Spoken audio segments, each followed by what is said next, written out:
জনাব হাসনাত আব্দুল্লাহ কুমিল্লা সরাসরি প্রশ্ন করবেন, ব্যাখ্যার প্রয়োজন নেই। আসসালামু আলাইকুম। যেহেতু শিক্ষা নিয়ে কথা হচ্ছে, আমাদের বর্তমানে মাননীয় স্পিকার, আমরা যদি বর্তমান শিক্ষা ব্যবস্থা দেখি, আমাদের এন্ট্রান্স ইনস্টিটিউশনগুলোতে বিশেষ করে প্রাথমিক শিক্ষায় আমরা দেখছি যে ভর্তি প্রক্রিয়াতে আমাদের এখন দুইটা পদ্ধতি প্রচলিত ছিল। এডমিশন বাই মেরিট আগে প্রচলিত ছিল, এখন সেটা কনভার্ট হয়েছে এডমিশন বাই লটারির মাধ্যমে হচ্ছে এখানে বাচ্চাদেরকে ভর্তি করা হয়। ফলত যেটা হয়েছে, ফিডার ইনস্টিটিউশনগুলোর শিক্ষার মান অনেক কমে গিয়েছে, যার ফলে টারশিয়ারি এডুকেশনে আমরা হচ্ছে কোয়ালিটি সম্পন্ন ছাত্র আমরা হচ্ছে বিশ্ববিদ্যালয়গুলোতে আমরা পাঠাতে পারি না।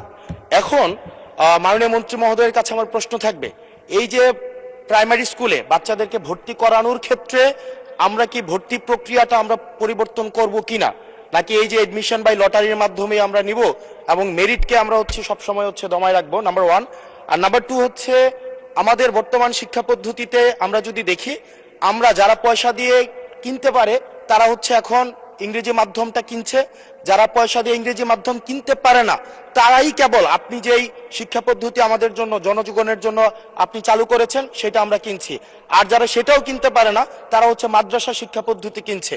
আপনার কাছে প্রশ্ন যে আমাদের বর্তমানে একটা দেশে এই তিনটা শিক্ষা পদ্ধতি যেটা অর্থনৈতিক অবস্থার উপরে নির্ভর করে চলে, এই তিনটা শিক্ষা পদ্ধতি জিয়ে রেখে আপনার কি মনে হয় যে আপনি একটা ইনক্লুসিভ শিক্ষা পদ্ধতি নিয়ে আমাদের দেশটাকে আগায় নিতে পারবেন? ধন্যবাদ। মূল প্রশ্ন ছিল জাহাঙ্গীর হোসেনের, মাননীয় সদস্য, সারা দেশে প্রাথমিক ও গণশিক্ষার উন্নয়নে কোনো প্রকল্প গ্রহণ করা হইয়াছে কিনা, হইলে তাহা কি? এখন তো ইন জেনারেল আমরা ডিসকাশনে চলে গিয়েছি, তবুও মাননীয় মন্ত্রী আপনি ইচ্ছা করলে উত্তর দিতে পারেন। ধন্যবাদ মাননীয় স্পিকার, ধন্যবাদ মাননীয় সংসদ সদস্যকে। বিকাশ পেমেন্টে 10,000 টাকার বেশি অফার, শপিং চলছে তো। যদিও তিনি ব্যাপকভাবে প্রশ্ন করেছেন, আমরা আশা করি এই মহান সংসদে এই বিষয়গুলি আলোচনা হওয়ার প্রয়োজন রয়েছে এবং তিনি করছেন। মূলত আমাদের দেশের শিক্ষা ব্যবস্থার জন্য রুরাল অ্যান্ড আরবান দুইটি সেকশন রয়েছে।